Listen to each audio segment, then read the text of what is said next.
Sai Satcharitra, Chapter 21. Stories of V.H. Thakur, Anantrao Patankar, and Pandharpur Pleader. In this chapter, Hemarpant relates the stories of Vinayak Harishchandra Thakur, B.A., Anantrao Patankar of Pune, and a pleader from Pandharpur.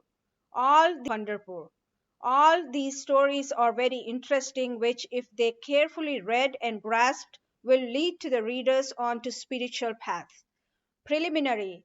In the general rule that it is our good luck in the form of accumulation of merits in the past births that enables us to saints and profit thereby.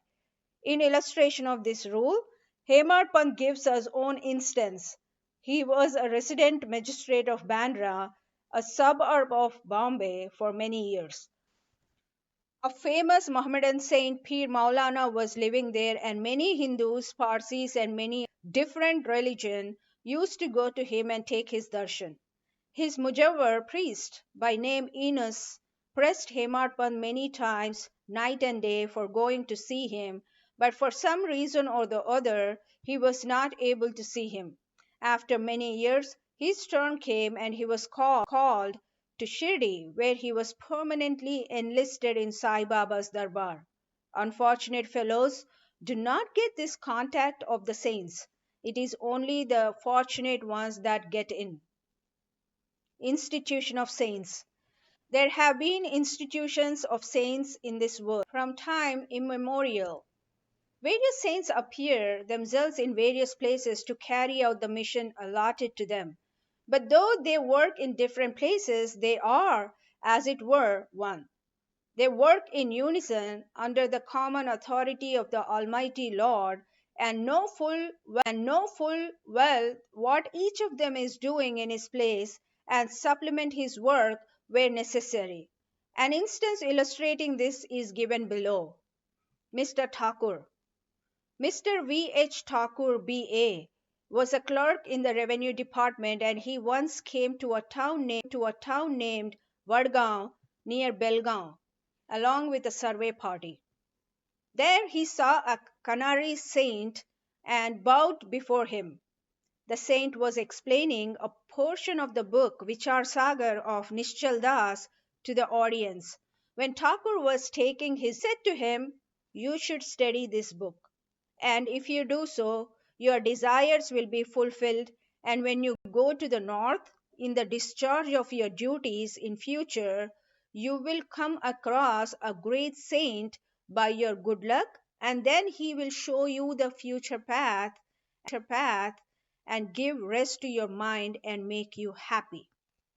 Then he was transferred to Junnar, where he had to go by crossing Nanhe Ghat. This ghat was very steep and impassable, and no other conveyance than a buffalo was of use in crossing it. To take a buffalo ride through the ghat, which inconvenienced and pained him much. Thereafter he was transferred to Kalyan on higher post, and there he became acquainted with Nana Sahib Chandorkar. He heard much about Sai Baba from him and wished to see him. Next day, Nana Sahib had to go to Shirdi, and he asked Thakur to accompany him. He could not do so, as he had to attend the Thana civil court for a civil case. So Nana Sahib went alone. Thakur went to Thana, and there the case was postponed. Then he repented for not accompanying Nana Sahib.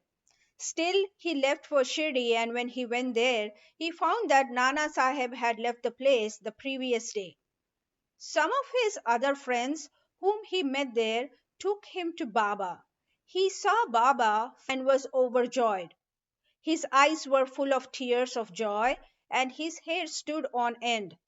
Then after a while the omniscient Baba said to him, "The path of this place is not easy as the teachings of Canarese Saint Appa, or even as the buffalo ride in the Nanhe Ghat. In this spiritual path you have to put in your best exertion, as it is very difficult." When Thakur heard these significant signs and words, which none else than he knew, he came to know that the word of Canary Saint had turned true.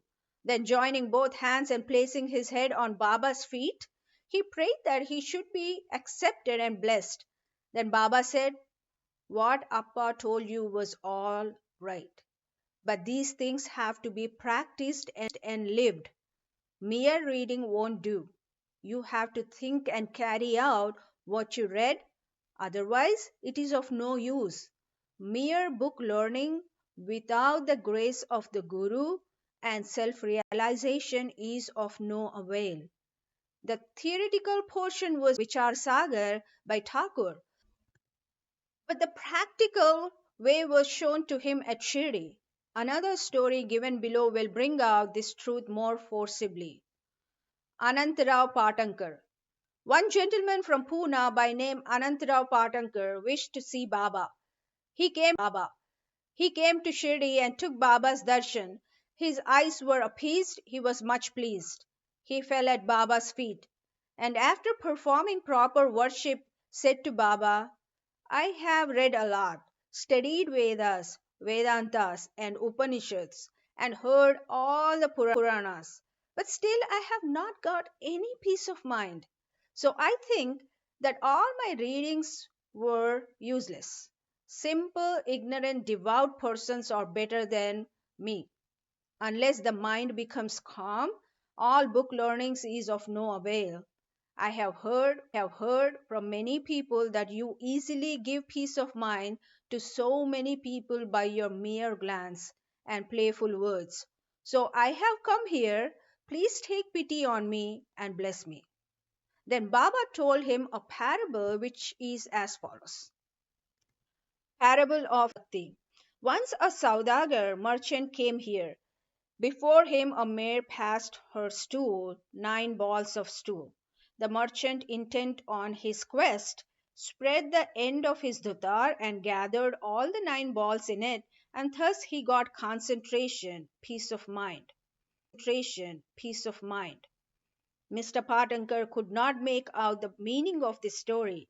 So he asked Ganesh Damodar, alias Dada Kelkar, "What does Baba mean by this?" He replied, "I too don't know all that Baba says and means, but at his inspection I say what I come to know. The mare is God's grace, and the 9 balls excreted are the 9 forms or types of bhakti, which are Shravana, Kirtana, Smarana, Padasevana, Archana, Namaskara, Dasya, Sakhyatva, Atmanivedana. These are the 9 types of bhakti. If any of these is faithfully followed, Lord Hari will be pleased and manifest himself in the home of the devotee. All the sadhanas, japa, tapa, reading the scriptures, expounding them are quite useless unless they are accompanied by bhakti, the devotion. Knowledge of the Vedas, or fame as a great Gyani, or mere formal bhajan are of no avail. What is wanted is loving devotion. Consider yourself as the merchant or seeker after the truth and be anxious and eager like him to collect or cultivate the 9 types of devotion. Then you will attain stability and peace of mind. Next day, when Patankar went for salutation, he was asked whether he collected the 9 balls of stew. Then he said that he, being a poor fellow, should first be graced by Baba and then they will be easily collected. Then Baba blessed and comforted him, saying that he should attain peace and welfare. After hearing this, overjoyed and happy. The Pandharpur Pleader. We shall close this chapter with short story showing Baba's omniscience and his using it for correcting people and setting them on the right path.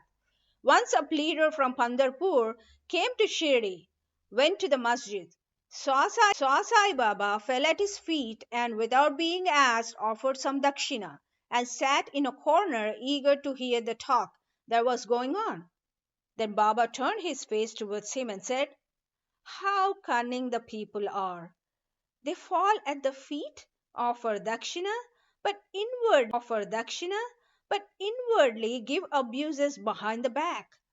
Is not this wonderful? The remark fitted the pleader, and he had to wear or take it. None understood the remark. The pleader grasped it and kept silent. When they returned to the Wada, the pleader said, what Baba remarked was perfectly right. The dart was aimed at me. It was a hint to me that I should not indulge in reviling or scandalizing others.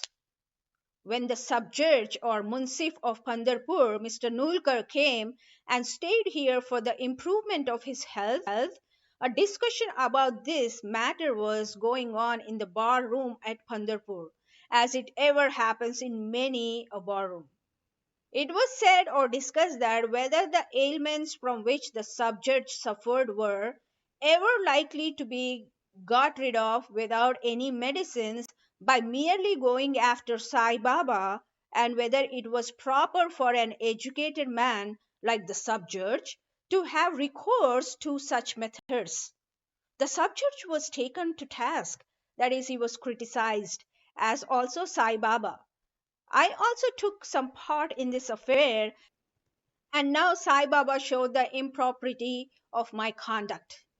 This is not a rebuke to me, but a favor, an advice that I should not indulge in any scandal or slander of others, and not interfere unnecessarily in others' affairs. Shirdi is about 100 kos distant from Pandarpur. Still, Baba, by his omniscience, knew what transpired there in the bar room. The intervening places, rivers, jungles, and mountains, were not a bar to his all perceiving sight, and he could see or read the hearts of all. There was nothing secret or veiled from him. Everything, far or near, was plain and clear to him, as broad as daylight. Let a man be far or near, he cannot avoid the all pervading gaze of Sai Baba. From this incident, we learn a lesson that he should never speak ill of others, nor unnecessarily criticize them. This his evil tendency was completely got rid of, and he was set on the right path. Though the story refers to a pleader, still it is applicable to all. All share therefore thought and profit thereby. Sai Baba's greatness is unfathomable, so are his wonderful leelas. His life is also such, for he is a Parabrahma incarnate. Bow to Sri Sai, peace be to all.